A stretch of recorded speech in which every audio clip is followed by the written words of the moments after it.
What's up everyone, we're live, welcome back. Comment below in the chat if you're watching this live, I would appreciate. We'll be started in just a minute with the weekly review as always. I want to go through some pairs that I'm looking at this week, and then we can start to make this work so we can plan together. And I've been doing this before, I just didn't share it on YouTube because I've been really busy the past few days. But yeah, we'll get started with that right away. So comment below in the chat if you're watching this live, and I just need some time to kind of readjust, and this should be good. Alright, so you got some comment below in the chat, let me know you're watching this live, and we'll be started with that in just a couple of minutes. Let's see. So some pairs are going to be really interesting this week, some pairs not, like always, but we'll take what we can trade, use that, and forget what we cannot trade, based on kind of what I look for in the market, and based on my rules. I also want to show you a trade setup that happened last week on AOD CAD, we'll get to that in just a minute. So I see Peter, that's awesome. Cool, so nice plug. So Ari says, what strategy do you use? Link below for that, there's a course for that. You can just grab this, go through the course step by step. It's going to teach you everything that I do step by step, the whole process. So check out the first link in the description, it's going to be exactly what I trade. So that's how you find out how I trade. It's awesome. What's up, JT? Watch 200 of your travel videos, it's awesome. There's more to come for sure. There's like 1,000 videos total, so still few. That's awesome. So guys, we'll get started with that right away. I'm going to go through the charts, and I do this every single week, usually Monday. Now it's Tuesday for me, Monday for you if you're in Canada or in the US usually, but it doesn't matter, we'll get to that right away anyway. So I want to go through some pairs, and I'll show you first, I think, a trade example on AOD CAD. Full disclosure, a trade setup that I missed last week because my algo was misconfigured, so there was a bug in the lines. So I missed this trade, but this was like a perfect trade of what I would be looking for anytime. And I was also sick last week, so I kind of didn't look at my lines too much, and that's why I missed the trade. But I want to show you the process. Okay, so first think about the whole process behind what we trade, and that's what I want to kind of make a big point on. So you would I start with the weekly chart. I will look at the zones, and here are some zones that we've identified. If you check out the course below, there's the first link. Once again, you can learn how to do this. It's very simple, step by step, how to identify the zones, and you can do it on your own time after, okay, yourself. So you look at the zones. I have here pivot high, low, the indicators. You kind of look at the highs and the lows. That helps a little bit. So you look at zones. Here's a place here where price bounced 3 times in the past. So we have the extreme level at 0.92, and then the second level at 0.94. Okay, just a little bit like above, and it's kind of in intermediary zone, so in between two major levels, which are 0.92 and 1.03. But you can still trade in between if you want. Okay, that's kind of up to you. So I'm just gonna put some more lights on my screen. Awesome. So yeah, so you can trade between. So we came back here to this 0.97 to kind of retest it. Came back here at 0.92 or 0.94. And that's where you can look for bullish trades, because we've been up, we come back down to retest the level as a support. Okay, so good area in my opinion if you ask me. Now what we'll do is, I wouldn't trade on the weekly chart because it's kind of too high, it's too big, it's too confusing. Well, not confusing, it's just too big to take too much time. So what I do is I go in lower time frame, and that's where you find most of your trades, because here you might have a trade set up on the weekly chart, but then it's gonna happen only once, and then you're off to like another level. So you might take a lot less trade on the weekly chart than a lower time frame. Here you can kind of go back and forth and bounce a few times, and you can enter trade every time and still make money in every time if you want. Okay, so that's kind of why I go in lower time frame. And I'm not sure what time frame the trade setup was on. Let me just check over here. All right, on the apparently 60. Let me just check something, and I'll go with you after. Yeah, okay, so actually we had two trades set up, which is interesting. So okay, we'll totally do both, because you can enter many trades at the same level in different time frame, and that's totally fun. That's kind of why I got confused, because we have many set up on different time frame. So it seems like we cannot make this screen bigger. Just try to. Alright, we cannot make this one bigger, so let me just go over here. So when we came back to the level, okay, this is the line here at 0.94. We came back to retest the level, and then we get here price coming to the lower Bollinger Band. Okay, that for me is a sign of extreme price point, because we are like really far where price should be between the bands most of the time, and now we get pretty far like even outside of that, so it should technically come back. Now it doesn't mean you have to buy, because price could like come back a little bit and fall back down after, and then the Bollinger Band would change, the shape would change, and you would still be in the Bollinger Band, but price would be in the opposite direction. Okay, so you want to be careful here. So what I do is I combine a few things. I combine a break of the Bollinger Band with engulfing candles, which are really powerful, and you'll learn all about that in the strategy course link below the first link. And so yes, this plus the engulfing candle plus the way we enter. Okay, so it has to be really specific for me. So we look at the break of the Bollinger, which we had over here, engulfing candle, which we have over here, this white candle here, it's a bullish candlestick, closing beyond the high of this candlestick before, the black one. And then what I would do is I would enter beyond the high. Okay, so I'll put my entry above the high, my stop loss below the low, the most recent low, around here. And then I would take profit like at 1-to-1 as a partial profit, and at 3-to-1 as a second partial profit. Okay, so now you'll see here that I'm not sure, we could do some calculations, some nice maths.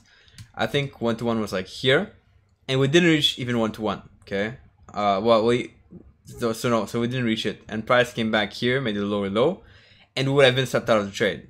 Okay, which is fine, which is totally fine. Just a example, there's like this one would have not worked out well, but that's okay, because at the same time we had a second trade set up on the 1 hour chart. Okay, and that one was a pretty cool one. So let me just try to find it back. So here's 0.94, we came back to retest, price jumped a little bit, came back down, yeah, came back to retest here again also, and here's where we have the same exact setup. Okay, so break of the Bollinger Band pretty strongly here, engulfing candle, you enter beyond the high, I'll put my stop loss like below the low, and then reward to risk of 1-to-1 approximately here, and 3-to-1. Now we could do some calculation on that. Let me just do it for the fun of it.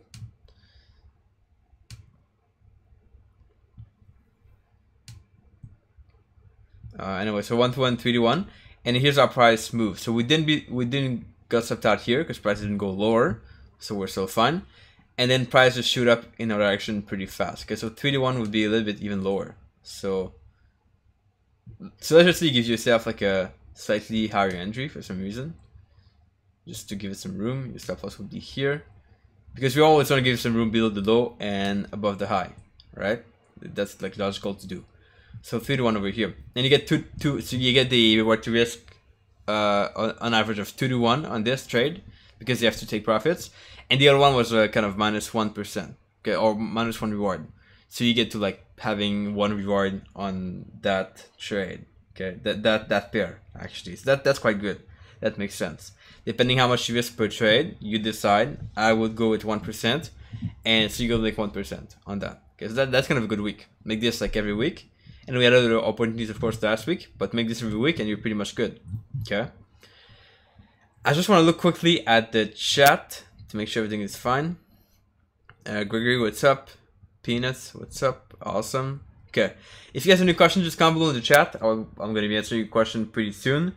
I want to go to some pairs pretty fast. I won't go through the ones that are not flagged, because these are the boring ones this week.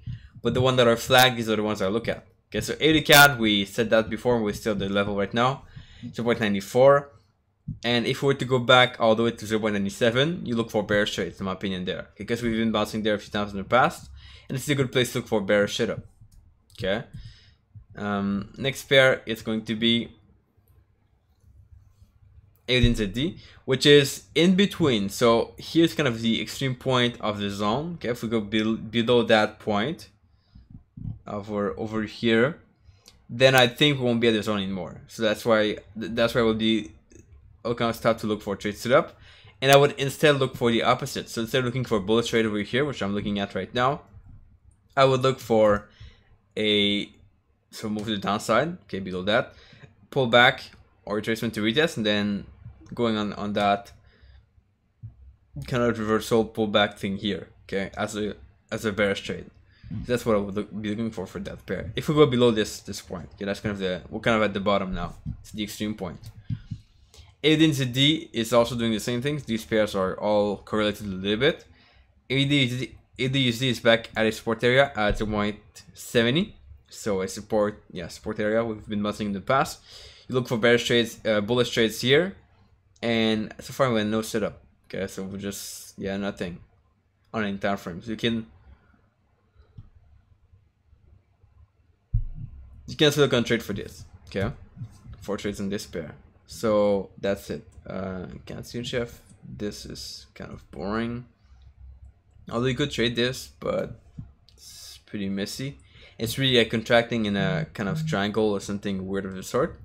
So I'm not gonna trade that for my part. Okay, these are all like in a tight range, so forget those. The next thing I'll look at is GBP CAD. This one is annoying. So GBP CAD is at 1.78, a support, a resistance area, or even bouncing in the past. Okay, over here, came back here, again here, there, and we come back here. So we look for bearish trades there, in my opinion. And so far, I think we had nothing. Yeah. Didn't have anything. Well, we had a setup over here, but this is like a few weeks back. So 7th of March. So good setup over here, where you would have been either getting 3-1 or break even on that trade. Okay. I mean, so like either 2-1, so reaching 3-1 if you are to risk, or breaking even, depending on how you trade. So, but that's it for this pair. Okay. Bearish trades. JPGPY is also doing the same. So at a resistance area here at 148, you look for bearish trades, and here's interesting because this is kind of on the weekly chart. These kind of 4 candlestick are pretty much a sideways movement on a lower time frame. Okay, the way it moves, because we've been up, down, pretty much in the same range. So you look at this, and that's going to be kind of a nice sideways market. Okay, which you could trade if you want. You could trade a breakout of these, or you could trade a reversal. Up to you. You decide. I look for reversals, no breakouts. And so far, what I think is it's quite missing on this pair. But at this area here, around this 148, you can look for bearish trades when we come back to the upper band of the Bollinger Band on the 4-hour chart or the 1-hour chart. Okay. This is in between 2 levels. As the CAD looks like now, what we see is that, well, we're also at the extreme. So it looks like we're going to break here this level of 0.92 and go back up. But we're not sure. So my rule is I look at the high, which is like over here. If we close beyond that high on a weekly chart, then I say, well, okay, we broke the level. Yeah, I kind of assume we broke the level. So for now, we didn't close there yet because that's a new candlestick. So we'll see this week if we close there or not. We might come back, and that's where we can have some good trade setup. If we come back and like price might come back here, do a nice wick, come back down. That would be a really good trade setup. Okay, you should have some trades there. But if not, you just look for the usual thing. So again, if we are to go to break above the high over here, then you look for a move a little bit to the upside. Could be a small move, a pullback, and then you would buy on a pullback. You could do it with the same strategy I have right now. Okay, the same thing, same setup. It's just like a different context in that case. Okay. S&P we don't care, but that's really weak at this point. So we'll see what happens with this. USD CAD is close to a resistance area at 1.36. Not there yet though, so I'm gonna wait a little bit on this. But that could be a good place to look for. Let's look for bearish trades here. But this is kind of not that strong, so we'll see what happens. USDJPY is oh, that was GPGPY. Okay, USDJPY is back at the resistance area here. Seems like it went down pretty fast last week. Now we can still look for trades on this pair. We had no setup so far. So you look here because we went down. You look for like a pullback or like a retracement, and then you would sell with the same strategy, the same setup. That's what I would do myself. But you just have to see the pullback now, or the retracement now, which we're waiting for. USD SGD, I think that's the last pair. Yes, we are looking for this level here at 1.34. We've been there a few times in the past. We have some really good setup on this. That's one of my favorite pair that I kind of like. It just behaves well. So I'm going to look for bullish trades at this level. Okay. Not there yet. and we didn't have any subs so far, except for this. This is not something I took because it's a little bit too far. It's like, well, it's only 50 pip, 60 pip from the level. Somehow my zones were not adjusted for this. So you could trade that or not, up to you, you decide. I didn't take this trade, but that would have been a good trade, okay, in that case. If you're willing to take trades a little bit earlier than the zone. So, up to you, you decide. So that's it, guys. We're pretty much on all the pairs. I'll just go back to the camera style, and I'll look at your question, if you have any question.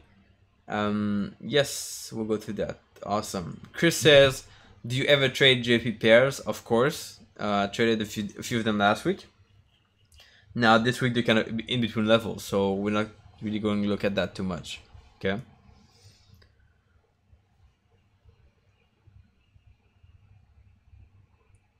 Simba says, do you use additional filters like RSI, divergence? No, I don't. It's only, yeah, it's only what I use, what I show you. So only the Bollinger Band, price actions, the candlestick, and the zones, which is also price action technically. Okay.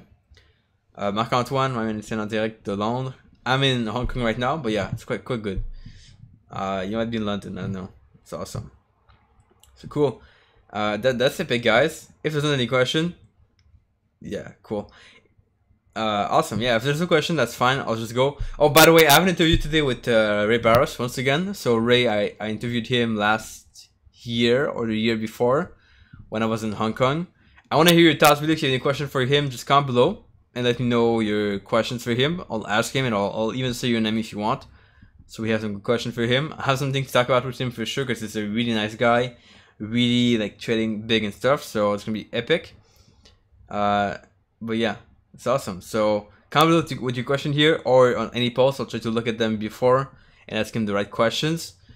Gregory says, how do you backtest a similar strategy on multiple pairs? You use Soft for FX, which is a software I've been reviewing on my channel here. Just type in Soft for number 4 FX on this channel or on YouTube. I think I'll probably be the first or second video you'll find. And just that type of solution. That's like $100. It's really cheap, and you can backtest anything, any pair, any time frame, multiple, whatever, and it works really well. So that's what I would use for backtesting on multiple pairs. Okay, awesome. I'll try to do more vlogs. It's just that it's time consuming now, and I have to batch them, but I'll try to make this happen. By the way, I'm having the view now on like a bunch of buildings in Hong Kong, which is quite amazing. But yeah, awesome, guys. Cool. So I'm gonna head out now because I had to leave at like 9, which is like now, to meet Ray. But comment below 2 questions for Ray in the chat or something. I'll look at this after, and we'll have a nice interview with him. It's gonna be published here in a few weeks. Thank you guys for watching. I appreciate it. Comment below if you thought. Check out the Trading Assistant link below. The course on the Bollinger Band reversal strategy I have, also link below, the first link. And I'll catch you back here pretty soon. Ciao.